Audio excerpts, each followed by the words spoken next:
नमस्कार दोस्तों।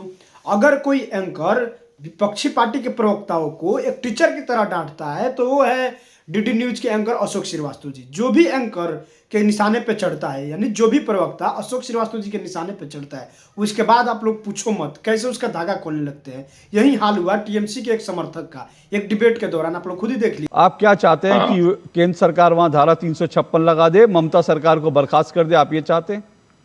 भाई साहब, मैंने आपसे ये तो कहा नहीं। मैंने ये कहा कि जो हमारा देश संघीय ढांचे के अंतर्गत जो चलता है, केंद्र की ज्यादा पावर होता है राज्य की सरकार से। और अगर वहां पर ये लोग भारतीय जनता पार्टी अरे रुकिए ना, रुकिए सर। नीरज जी एक मिनट रुकिए, एक मिनट ना नीरज जी एक मिनट रुकिए, एक मिनट। संविधान आपने एक मिनट रुकिए, एक मिनट। मैं ऐसे रोकता नहीं हूं, लेकिन मुझे रोकना पड़ रहा है। क्योंकि इसलिए रोकना पड़ रहा है क्योंकि मुझे लगता है कि आजकल पूरा विपक्ष संविधान लेकर घूमता है, तो संविधान आपने पढ़ा भी होगा। ठीक है, ये तो सब जानते हैं। केंद्र सरकार ये तो सब जानते हैं। केंद्र सरकार एक मिनट, मेरा सवाल पूरा नहीं हुआ नीरज जी, मेरा सवाल पूरा नहीं हुआ। ये तो सभी जानते हो, भारत की सरकार होती है और जो राज्य की सरकार होती है, पश्चिम बंगाल की सरकार होगी, कर्नाटक की सरकार होगी, तो जाहिर सी बात है भारत की सरकार। लेकिन लॉ एंड ऑर्डर किसके पास रहता है और उसमें केंद्र सरकार क्या हस्तक्षेप कर सकती है? मुझे जरा संविधान का कोई पैराग्राफ पढ़कर बता दीजिए। बोलिए। अब आप आइए। आपने कहा कि धारा 356 लगा दे, आप यही चाहते हैं।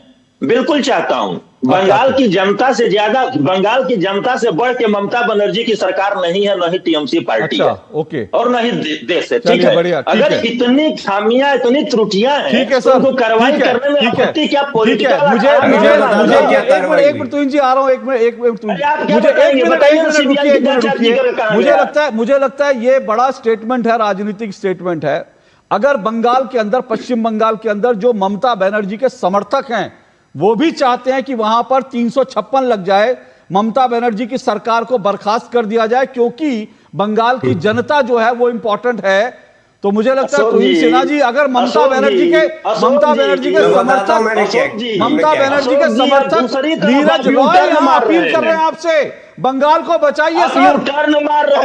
नीरज रॉय जो ममता बनर्जी के समर्थक हैं, टीएमसी के समर्थक हैं, आज वो भी कह रहे हैं कि बंगाल की जनता त्रस्त हो चुकी है, बंगाल को बचाइए, ममता बनर्जी की सरकार को बर्खास्त कीजिए। नीरज राय जी, मैंने गलत तो नहीं कहा ना? अब आपने क्या कहा, हमने क्या कहा? आपने जो कहा मैंने वही दोहराया सर।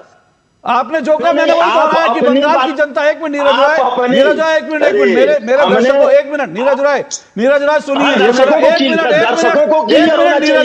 नीरज राय एक मिनट। ये मेरे प्रोग्राम का नाम दो टूक है। यहाँ जनता को आए बाएं साए करके बरगलाना नहीं चलता। आप एक मिनट आपने कहा एक मिनट नीरज राय सुनना पड़ेगा, नीरज राय सुनना पड़ेगा। या तो आप मेरे एक मिनट, या तो आप ये चाहते हैं कि बंगाल की जो है सरकार को बर्खास्त कर दिया जाए। सरकार, केंद्र सरकार यही कर सकती है वहां लॉ एंड ऑर्डर को रिस्टोर करने के लिए। या तो आप ये चाहते हैं, या आपने संविधान नहीं पढ़ा। दोनों में से क्या चीज है, मुझे बता दीजिए। मतलब आपके हिसाब से तो मैं अनपढ़ हूं, लेकिन मैंने तो कहा पढ़े लिखे, बता दूं आपको। मुझे बताइए दोनों में से कौन सी बात सही है? रुकिए। भारतीय जनता पार्टी बंगाल के अंदर विपक्ष में है, देश में विपक्ष में नहीं है। गौर से सुनिए और जनता को सुनने दीजिए, इस चीज को बीच में आप मत कूदिएगा। केंद्र की सरकार विपक्ष में नहीं है। केंद्र की सरकार अगर बार बार आरोप लगाती है ममता बनर्जी की सरकार सही तरीका से काम नहीं करती है, तो अपने पावर का सदुपयोग करें। बंगाल की जनता से ज्यादा जरूरी संविधान के ज्ञाता नीरज राय जी महाराज, एक मिनट संविधान के ज्ञाता नीरज राय जी महाराज, मैं हाथ जोड़कर आपसे पूछ रहा हूं, मेरे दर्शकों का आईक्यू बढ़ाइए, मेरे दर्शकों का आईक्यू बढ़ाइए और बताइए केंद्र सरकार कैसे हस्तक्षेप कर सकती है? संविधान की कौन सी धारा के तहत हस्तक्षेप कर सकती है? मुझे ये बताइए महाराज। मैं भाजपा की तरफ से घोषित भाजपा की बात बंद कीजिए, इनकी आवाज बंद कीजिए, मेरी आवाज बंद कीजिए, मेरी सुनिए नीरज राय, सुनिए। मेरी डिबेट में अरगलाना बरगलाना नहीं चलता। ये डबल दो चेहरे लेके मत बैठिए कि इधर घूमे तो कह दे ममता बनर्जी को बर्खास्त कर दो और इधर घूमे तो कह दे कि बीजेपी गलत कर रही है। मेरी डिबेट में एक ही चेहरा रखिए, अपने नकाब उतार कर आइए, नहीं तो मैं नकाब उतार कर देश के सामने आपका नकाब रख दूंगा। मुझसे दो टूक बात कीजिए, मुझे बताइए संविधान की कौन सी धारा है, और अगर नहीं पढ़ा है तो नीरज राय मेरी डिबेट में कह के जाइए कि अगली बार आपकी डिबेट में आने से पहले भारत का संविधान पढ़कर आऊंगा। ये इस तरह की बातें मेरी डिबेट में नहीं चलती है नीरज राय। ये आप जहां जाते होंगे, जहां जाते हो वहां चलाइए, मेरी डिबेट में नहीं चलता ये देखिए दो चेहरे हैं टीएमसी के, ये जो नीरज राय जैसे लोग जो है ना, जो राजनीतिक विश्लेषक के रूप में बैठे हैं मेरी डिबेट में। मैं तो कह रहा हूं भैया आप टीएमसी का पक्ष ले रहे तो लीजिए ना, आपको टीएमसी का पक्ष लेने के लिए बिठाया गया है। एक तरफ आप कह रहे हैं बंगाल की जनता त्रस्त है, केंद्र सरकार हस्तक्षेप करे, तो मुझे बताइए ना 300, ये भी चाहते हैं कि 356 नहीं लगना चाहिए। ममता बनर्जी की सरकार की अरे या तो आप कहिए कि भैया बंगाल की सरकार निकम्मी है, ममता बनर्जी निकम्मी सरकार है, उसको बर्खास्त कीजिए, या तो आप ये कहिए, या फिर ये मत कहिए कि केंद्र सरकार क्या कर रही है।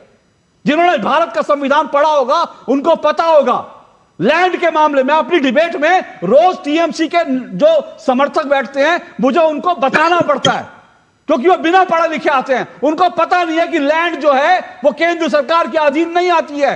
अगर अमित शाह कह रहे हैं कि लैंड नहीं दी गई है तो इसका मतलब है ये नहीं है कि जाकर बीएसएफ वहां कब्जा कर ले, ये नहीं है भारत के संविधान के तहत। और ना ही 356 लगाना, 356 लगाए बिना घुस के पुलिस को ऑर्डर देने लगेगी। दो तरफा बातें मत कीजिए मेरे डिबेट में प्लीज, और अपना एक नकाब उतार कर आइए, अपना असली चेहरा लेकर आइए। नकाब अपना बगल में रख दीजिए, किसी और दिन आपके काम आएगा, दो टूक में नहीं, क्योंकि दो टूक में नकाब उतार दूंगा 1 मिनट में।